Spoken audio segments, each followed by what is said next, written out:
అందరికీ నమస్కారం. పసుపు పెరుగుతో ఎవరి అనుగ్రహం పొందినా ఏం చేస్తాం? పసుపు అందానికే కాదు, సౌందర్యానికే కాదు, సౌశల్యము, సుమంగళి తత్వం కూడా మనకిస్తుంది.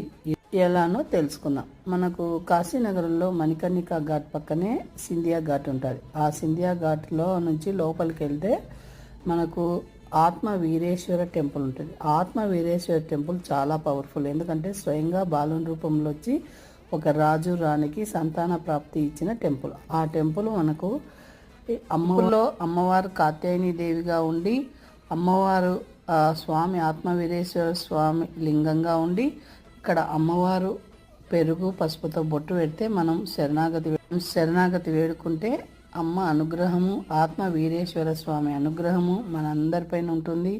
ఎవరైనా కాశీ వెళ్ళిన వారు ఈ టెంపుల్ను దర్శించరండి. ఇది మణికర్ణికా ఘాట్ పక్కనే ఉంటుంది. సింధియా ఘాటు. సర్వజన సుఖినో.